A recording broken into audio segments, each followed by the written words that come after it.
All right, now changing gears a bit and focusing still on how MLSs can be successful with new business models. I know many of us in this room work hard on putting our organizations together. We work with lawyers, we work with accountants.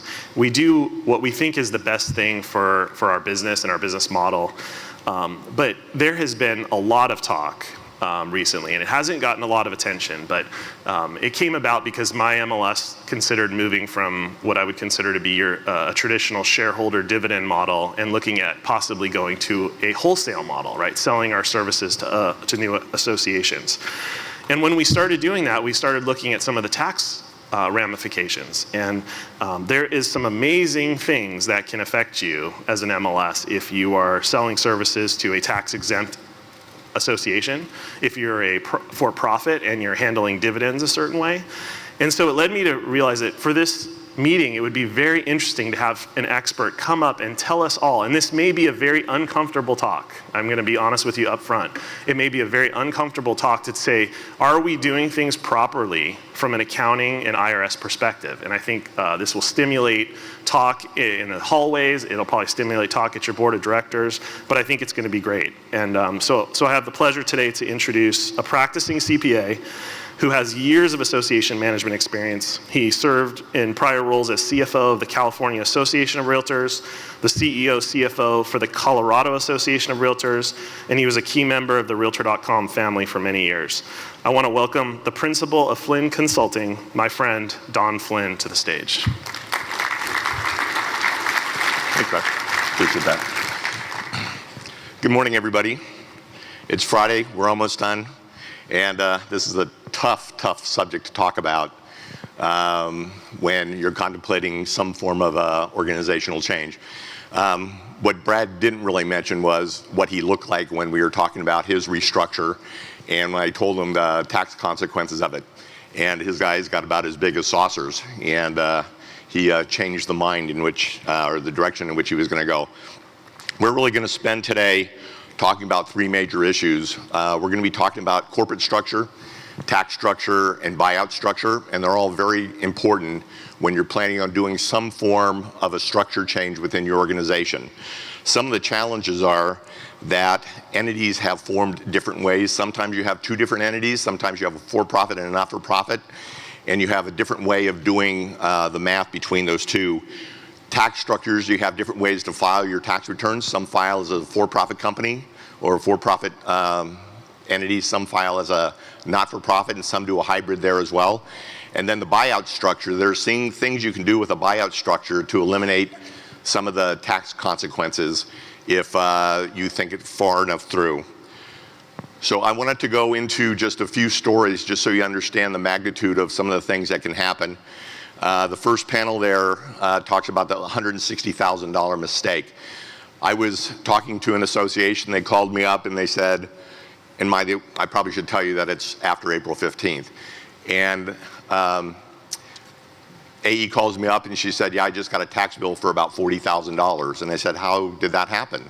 She goes, well, we just had a buyout and nobody did any planning, and so now we owe $40,000 in tax.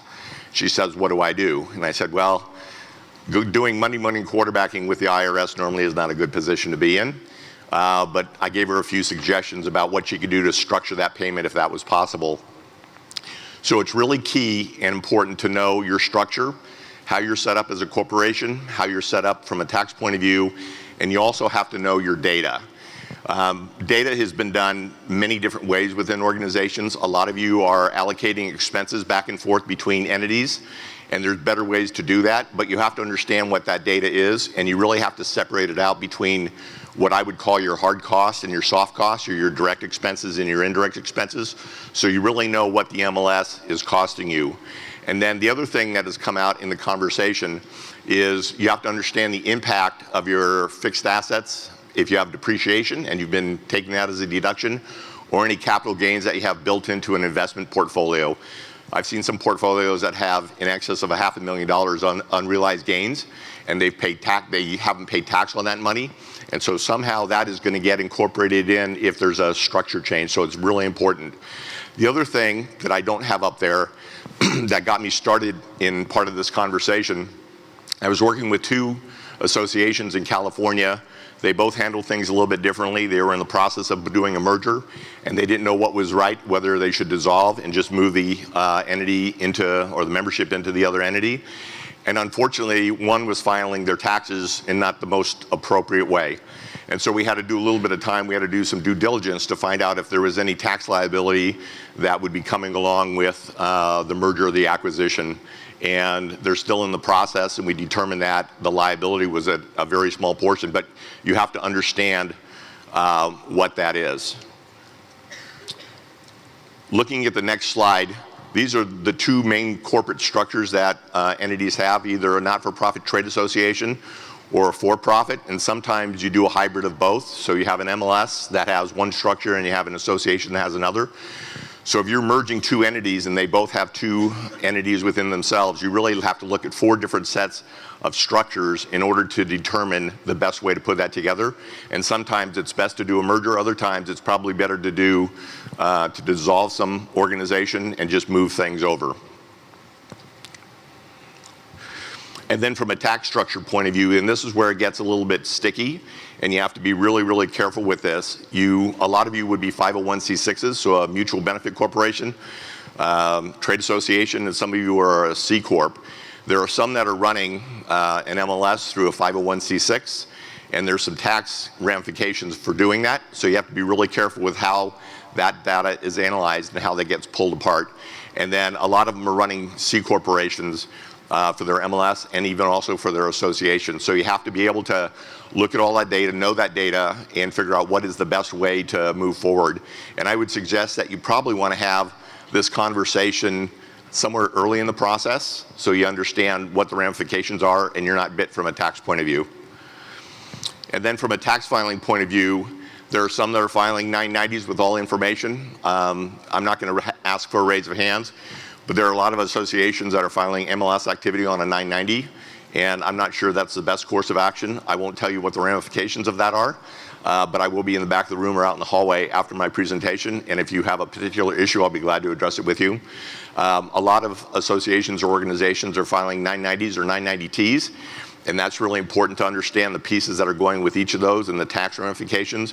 And then there are some that are filing as a for-profit corporation, Form 1120, which is actually the cleanest way to go about doing it, but that also has some tax ramifications as well. And then the second to last slide, I'm looking at 2 more slides. I mentioned the fixed assets and the importance of understanding if you have any accumulated depreciation, that's going to have to be recaptured if you do a wind down of your organization. And then the investment unrealized gains, that's a key part.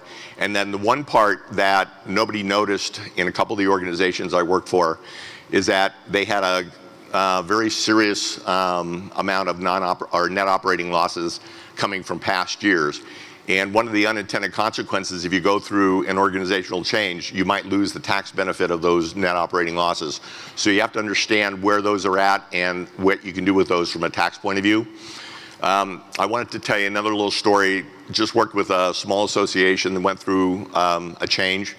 They went from running their own MLS to going to like a regional MLS and acting as a service center. And I talked to their CPA, and the CPA didn't know what to do with the money. They go, is it taxable? Is it not taxable? So I really strongly suggest that you have a good relationship with a CPA that does taxes, that understands MLSs and associations, and understand the dynamics of those 2 pieces. And then the last panel, it's really important that you think of how the buyout is working. A lot of them are paying lump sums up front, and there's some tax consequences to that if you get a whole lot of money and depending on the tax rates. So you might want to consider pacing that out over 3 to 5 years so you get smaller amounts and you can actually help balance out the books as you go along. And then you can also get some annual payments as well. And the second point up there, the buyout structure, you probably could consider some of it to be a royalty payment. If there's a way for you to somehow identify the asset that you're getting rid of as your membership list from the association, that is a royalty and that's not taxable to an association, so you might want to think about how you can do that. It's my position that your service center payments would probably be taxable, but you can offset that with rent and with salaries and some form of a management agreement as well. So a lot of things to think about. You really need to put some thought into your corporate structure and your tax structure and how the buyout's going to work, so that when time comes along, oh, I'm doing good on time too. When time comes along, you have a good idea of what that is going to look like. And I just wanted to leave you with my contact information. I was just joking with Danae in the back that she's put me on retainer for all of you. So if you need my services, that was supposed to be funny. All right. She didn't put me on retainer. Yeah, that'd be nice if she did. But anyways, there's my contact information. I work pretty much across the country. Would love to talk to you if you have a particular issue that you're thinking about. And feel free to give me a call or send me an email. So thank you very much.